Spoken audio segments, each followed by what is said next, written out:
Yes. Hello, my name is Teo. Today I'm going to share a guide of how to use a mini proposal process. This is something which is created with the community. Every now and then I get together with community members in after town hall or swarm sessions or privately to refine somebody's proposal. And through this feedback, I have created my report, which is like open source. I can share the link later, where you have chapters of questions. And if you are able to answer all of these questions, you can have quite core, like fundamental things you would need for a proposal, and for proposal for the Cardano project Catalyst. And today joins Owuzu with me on a problem statement, what we also try to refine and go through these chapters. We start with problem statement, then we move to the solution, and then we go to the title. If we have more time, we might as well continue even further. So we started with the problem statement. People not being aware of effects, options, and how the current situation is not sustainable. So this is quite related to somewhere where in the African villages there was an issue that there are illegal fishing going on and water is running out, land is being wasted and not used well, and this is because they are driven for more like current needs and they don't have maybe resources or time to think far more steps like in the future to see that this has an economical bad effect for us, and they're forced in a situation where they need to use more than they can have, and this is where we try to like elaborate. Could we make this problem statement even more understandable, or like see the root cause of that?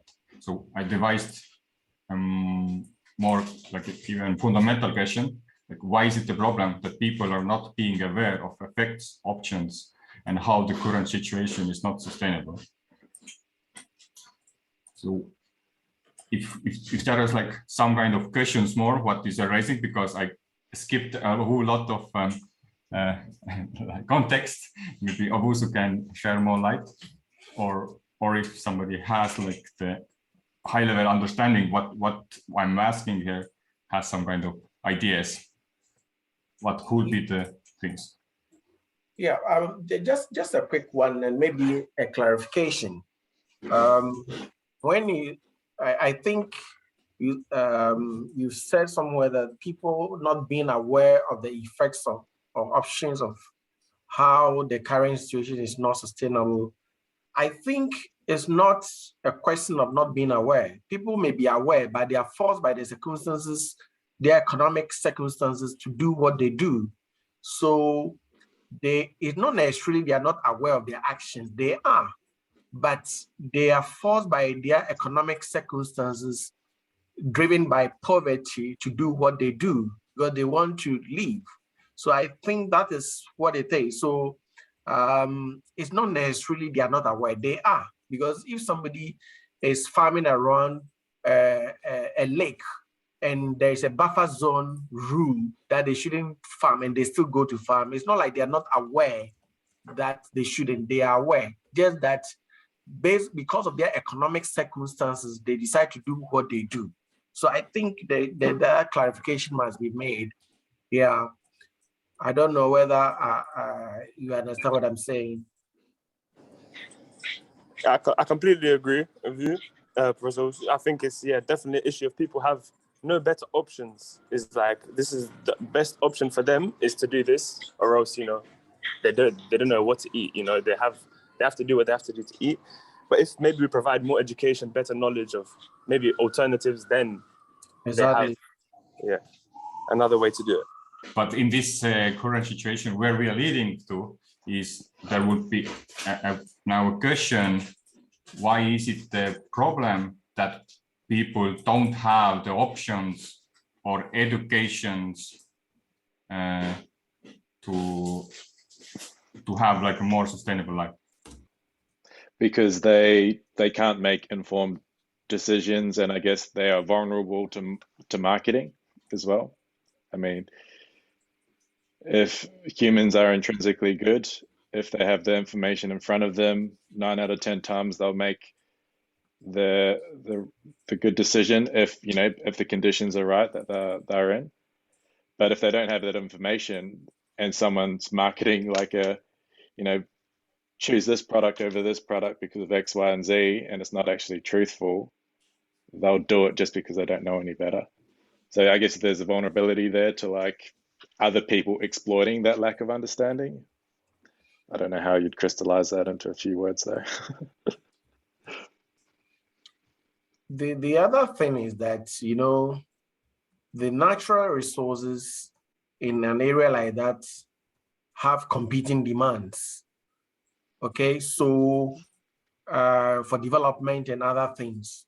So if you pick the case I spoke about, you have a natural lake, very beautiful scenery, and you have villages around the lake. The lands around the lake are fertile, so they think they should produce cocoa, they produce plantain and other things. At the same time, you have people who are looking at the ecotourism potential of the site, and they not understanding what exactly the ecotourism is supposed to be, are rather doing mass tourism, which compromises the sustainability of the lake itself, the existence of the lake. So I see it as like, because there are competing demands, people are forced under the circumstances to make the best out of what is available. I don't want to say that they're greedy, but they want to maximize profit. So recently, there was something that happened where somebody who claimed ownership of some of the lands around the lake decided to sell some lands to some estate agents, and they started clearing the land. And it took the king of Ashanti, where the lake is based, to come in and said, no, I'm putting a stop, because if you know the land tenure system in Ghana, it's more like the king holds it in in trust for the people. So when he says no, it's no. So he stopped the development. So currently, as I speak, that area is more like it has attracted a lot of interest, to the extent that now the area has been designated as a biosphere reserve. That is it. So even though it's a biosphere reserve, we have people also looking for economic opportunities, and therefore it's not making the place sustainable in terms of how it's supposed to be. So that is the bigger picture. That's the bigger picture. So maybe this will shape our thinking. This is applicable to any other natural resource area, but for this particular site that I brought up, this is the bigger picture, where the area has been designated as a biosphere reserve, and people live around it. They need to leave. So if they need to leave, they have to have economic opportunities. And how do they do that and not compromising on environmental sustainability? So how do they live sustainably to ensure that there's a balance between economic opportunities and environmental consciousness or environmental quality? So that is the picture.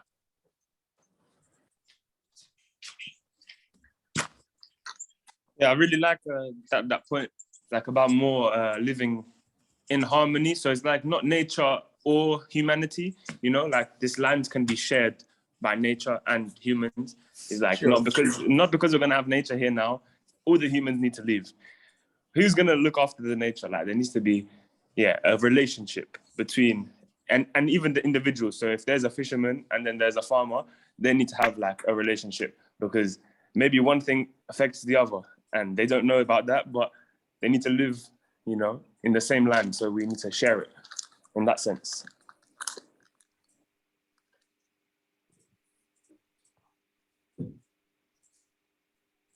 Okay. So right now we do have like two interesting things we are having here. in this mini proposal process, one of the key things is that I want to scope it down as small as possible. It doesn't mean that you cannot go with your ideas in to the project catalyst with like one thing, but here, like, I feel like there are two things what could be two different proposals here. One is like educating these people to see like the next level, how to improve, how to apply improvements to these different problems they have. And another option is to actually give some specific output, like, okay, to this, like this current, okay, we only gonna work on the, let's say what we had here in the starting, only on illegal fishing, only specific area, or only like the water sustainability, or only working on, okay, how to grow your land in a way that you don't like lose the minerals from that. So you have to know that, oh, you have to like plant trees, like, or not trees, but these plants, like carrots 1 year, then you can only do it for 2 years, and then you have to do these beans, and then you get, but you don't collect the beans, but you let them dry, and then you can do the carrots again, or like stuff like that. I'm not 100% sure how it works. Never done it myself, but there is a science behind it, how to keep the minerals in the ground for almost forever. So actually I could do a voting, but since none of you are on the mirror board, I can do it. What do you like? Let's try it with hand raising. Who would be interested to pursue the education, or like overall education, to how to make these like different areas more sustainable, or who is interested to give a specific option or a solution to specific village or something, like a use case or story, or maybe actually Owuzu might take a lead here and say what he thinks is the best approach, because even if you choose the option, you still have some kind of education for that particular area. Yes, yes. I mean, when you look at the original thinking of this proposal, we were looking at education as one of the components of its implementation, in addition to providing alternative livelihood options that would not compromise environmental quality. These were the things we're looking at. How do we create economic opportunities for people? So these are the key things. And we take cognizance of the fact that this is an agro-based area, is an agricultural area. So their livelihood support is hinged on agriculture. So based on what they have, what are the possible opportunities that can be added to enhance what they do already and do it well?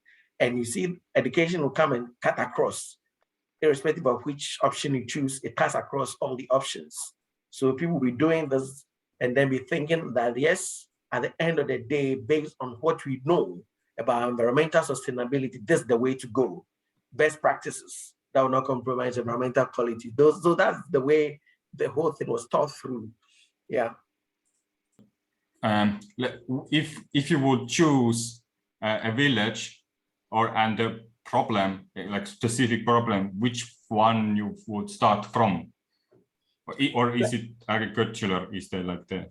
Let me give you an example. For instance, you have a situation where around the lake, most of the villages around the lake have planted, they've gone into cultivation of plantain. Okay. Meanwhile, the district assembly has made it clear that a buffer zone of 50 meters, nobody should plant anything. Now, the reason they are planting this plantain in that buffer zone is the fact that they believe that the soil within the buffer zone is more fertile. So here, my thing is that, well, it means that people are not managing the lands they have already. They don't manage it well. Okay, so they are believing that the closer they get to the lake, the better they get yield. Whereas they could have managed their areas out which are farther away from the lake to give them proper yield. Okay, so in that case, how do you ensure that people, in fact, when you are planting, when you go into plantain cultivation, you need more water. That is what it means. So how do you get them to understand the science behind what you're doing, the activities, and how they can do other things that will make them get the same kind of income they're looking for? So that is how we're looking at it. So I don't know whether I've answered your question, but in terms of interventions, these are some of the things we're looking at. Yes, people will plant trees to stop erosion towards the lake. It's an activity by itself. But people will need to also stop cultivating very close to the lake. Now, I was going to show you pictures of the lake and the mountain areas around it. And then you see that it is easy for erosion for the mountaintop to wash down towards the lake. How do we ensure that illegal logging on the mountain tops, that's another intervention. How do you ensure illegal logging on the mountain tops will stop? And when that stops, it means erosion is also going to stop. And when erosion stops, siltation will stop. Okay, so these are the linkages. These are activities that we are planning, that we're going to put in there to ensure that you save the lake from shrinking. Fish stock will not reduce as it is doing now, and then you have water quality also ensured.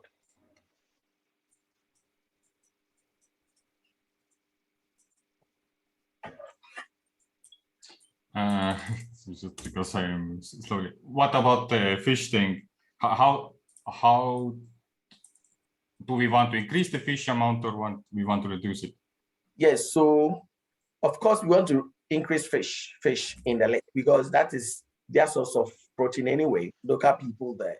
But then one of the activities that is also endangering fish resources is illegal use of chemicals.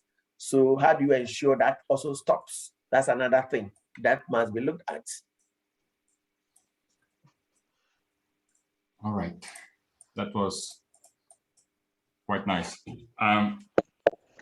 What I would suggest here is to what you just shared.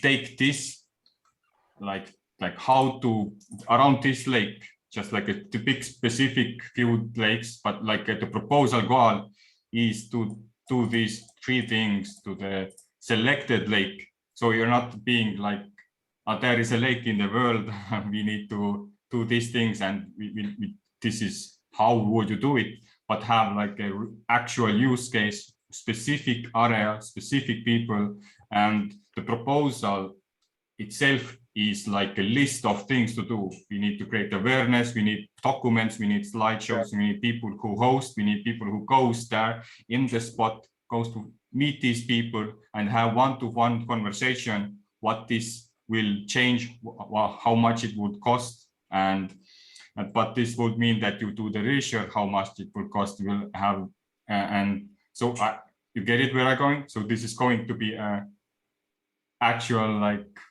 a proposal where you take action. So you have to like create documents, create slideshows, get people, coordinate people, and from if you like list all of these things, then it would be, I think, a nice mini proposal, and you can put the correct budget on that, and then the community can decide, oh, that's a plan. This is sure. But yeah, now back to so now we know what we are actually doing. So maybe the problem statement should also be more specific and include some kind of like the lake itself. Maybe you're referring to like a misuse of the lake or misuse of natural resources from the lake, something like that. I don't know if I'm seeing it correctly, or exploitation. Yeah, that was also good. You could say competing forces are creating problems in the lake ecosystem. Yeah. In terms of saving time, what usually mini proposal would help is that if you ask again, why is it why is it the problem that competing demands are creating problems in lake ecosystem? But in this case, I would already know we could already choose one of previous answer, but then we get the full loop, and that what shows you visually an effect that, oh, this is the like a loop of ecosystem in a sense, like a problem, and now you, based on where you like destroy the loop, you select your scope of the proposal. And we can move to solutions. So can we quickly brainstorm few solutions of how would we stop how would we like have the effect that we improving the lake ecosystem? I would like to go back to the point about influence and who has the power. I don't know how to fit that in, but the idea of creating educational resources or inputs about the differing demands, right? The competing forces or demands. But who is in the end going to be able to affect change, you know? And earlier you said something about the king. The word is law, right? So I don't know, but it's very interesting to think about that. Where's the power, you know, to make the change or to have the influence? And it would make sense in a way to target resources or, you know, the problem, the solutions anyway, to saying, okay, we want to affect change. So these are the things we can do to target the power structure that can affect change.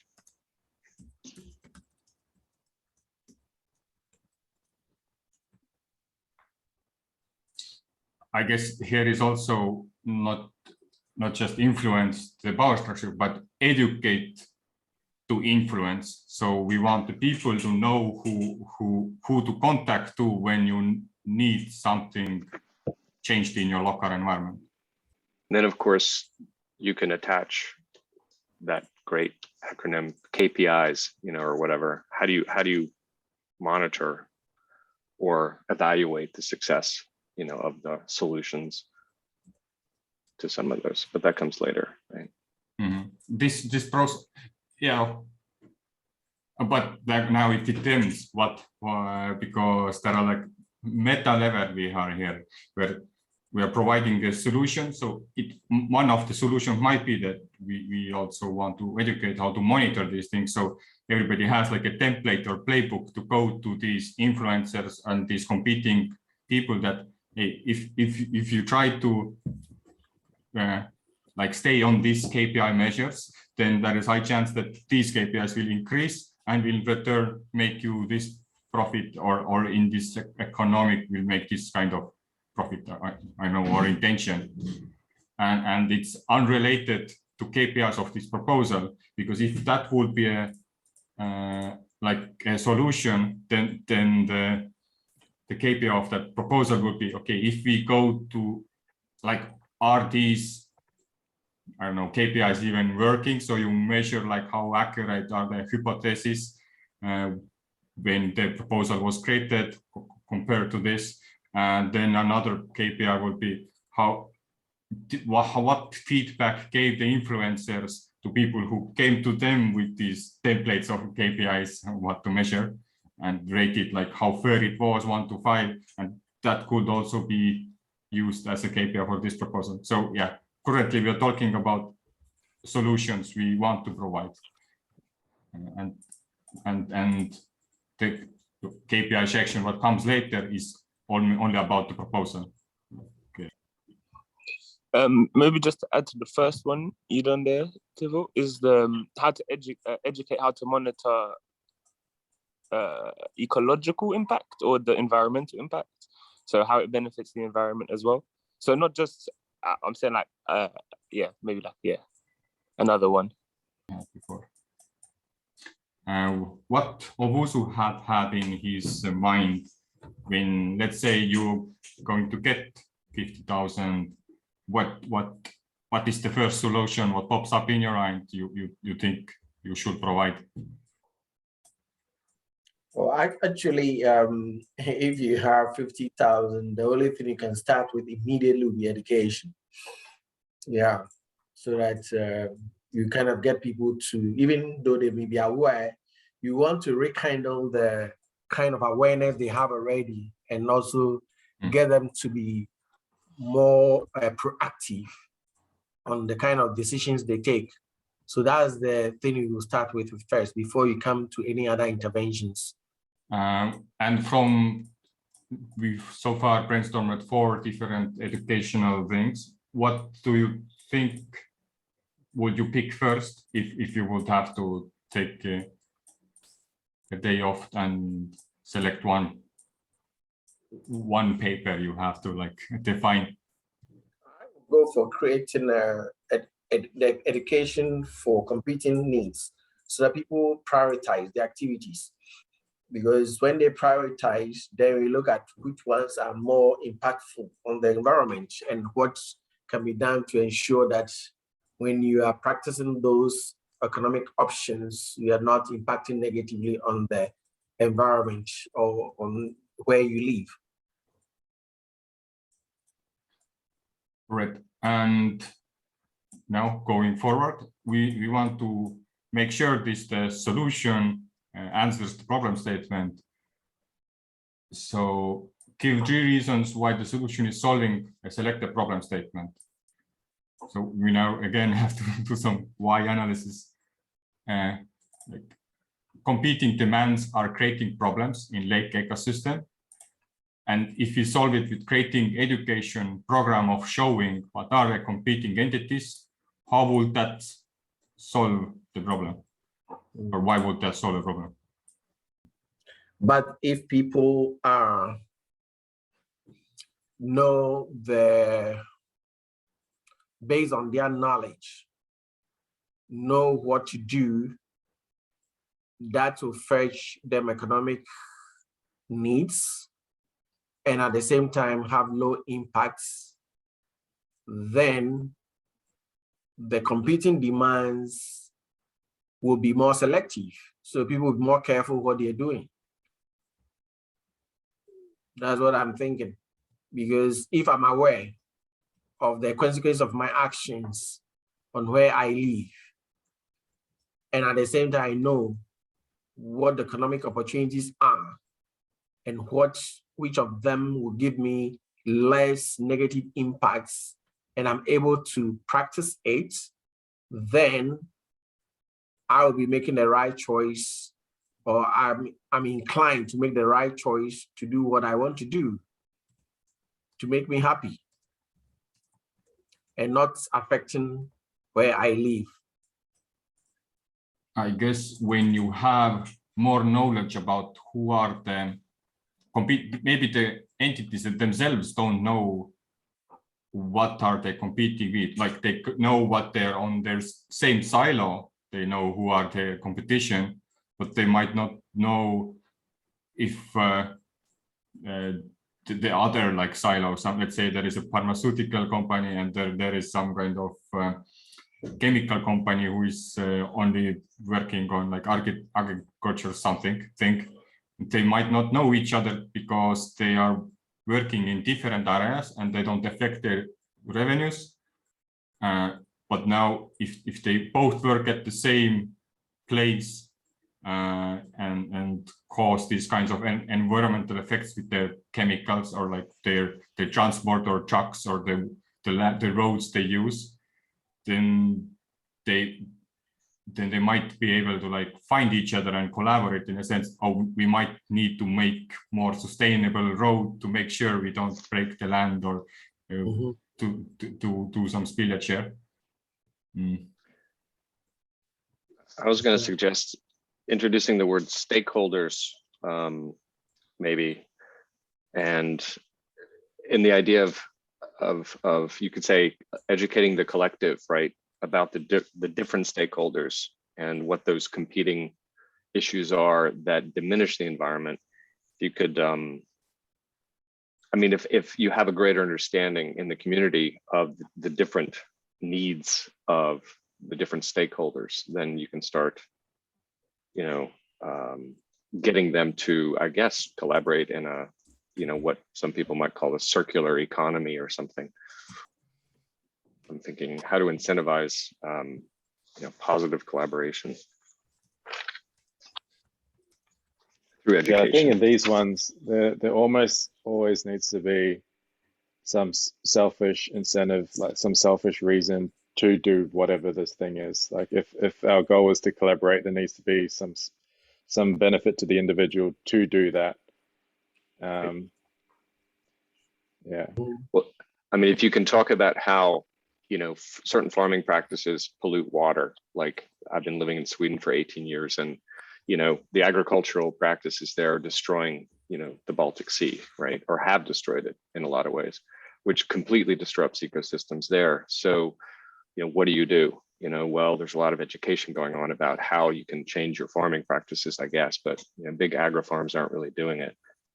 So, but I'm thinking about this site-specific place, you know, how can you, if you can map out the needs of the stakeholders and the negative effects of certain practices, then, you know, you could start making a Miro board even, you know, about, you know, okay, if we did this, that would affect this, you know, you could sort of, and if you get that community talking about it, you know, that's what I'm thinking. And the incentive is, of course, you're going to make your life better if, you know, I mean, if you continue in certain practices, it's going to destroy the life of these people and yours ultimately by, you know, depleting the water supply or whatever. I don't know. Yeah. So you almost want to identify who all the stakeholders are. I guess find a common problem that exists for all of those stakeholders. One of those could be, you know, for example, the quality of the water in the lake, because then that negatively affects all of them. And then come up with, you know, communicate in that lens, so that if we solve this particular thing that we're all obviously concerned about, then there's something to gain for all of us, and then that's the reason to work collectively as well. Yeah, that sounds very good.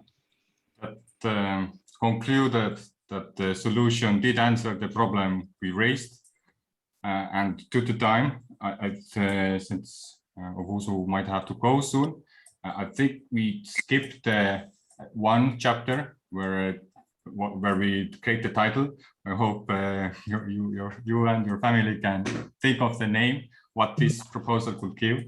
But if that is something useful and you still haven't put your proposal up, I would suggest to take this as a problem statement and this is a solution statement.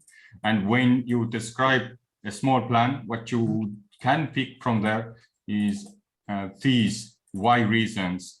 And if you have this in your first week, currently this is the proposal submission week, it will give enough understanding of what is the problem you're solving, how do you solve it, why it matters, and from the previous slide there are these goals you could also pick up and just give us insight where you are leading with your solution. So this is how you, because you kind of put your mirror board on the proposal. I was explaining what are the worthy things we came up here today. That would conclude for the 2 chapters today. Any feedback of how to improve the session, and was it helpful, or where were the mistakes when using this process? Well, yes. I mean, it's more like breaking it down to what I'll call chewable chunks. So whoever is reading your proposal understands where you are going to. So that's fine. Yes, it does. So going forward, what should be done? So when you submit the proposal, yeah, of course you have to choose a correct challenge. I think if you haven't thought of that yet, then I guess let me know in an emails and we should discuss it further there, where it would fit best.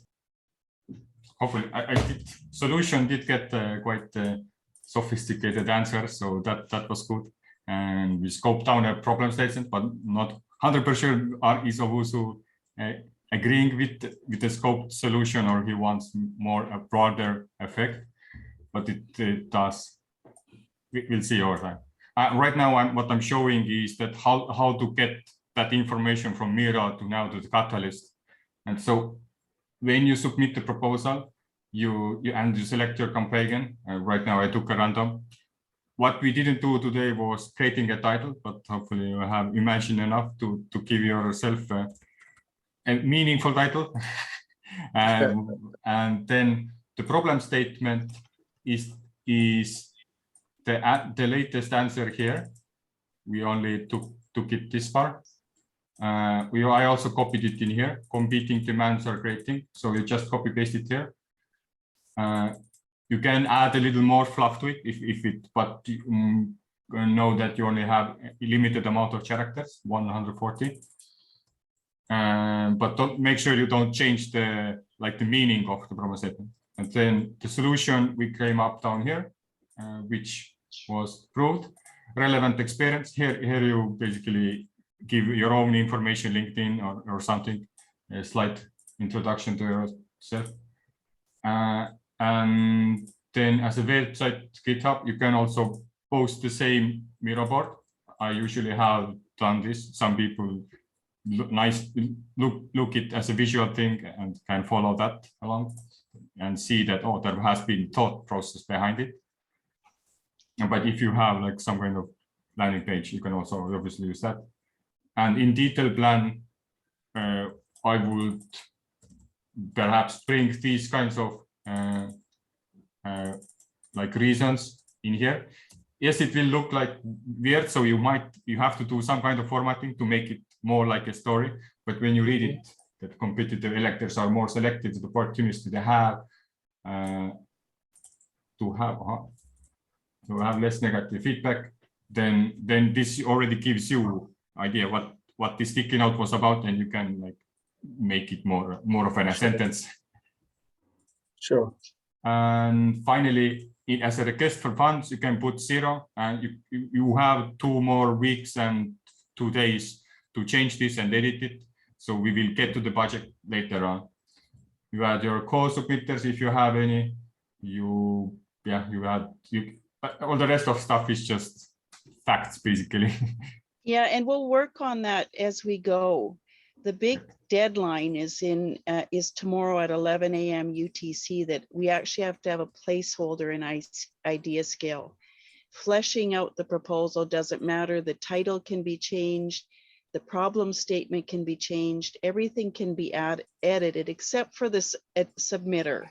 You submit this, you put a title in, and we go from that. And if you want to do that, Professor Owuzu, we would really be honored to help you, walk you through this. I know it's like this fire hose of information blasting at you. We're jumping you into this program that many of us have been struggling with for months. And we're here to help. I'm sorry, our event starts in 3 minutes. I'm sorry about the mix up for the time. I think that was on me. And really happy that you actually made it. And this worked out somehow. TiVo is recording this, so the recording will be available as well to watch it again, because that seems like you probably covered a lot of information. And then anything that you're not feeling comfortable with, we're not going ahead with. We're going to make this work.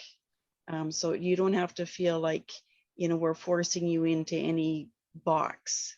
Sure. This has to be the right thing for you, or we don't move. I kind of forced in the box, but that's my style. The other thing we can do is this can also be withdrawn.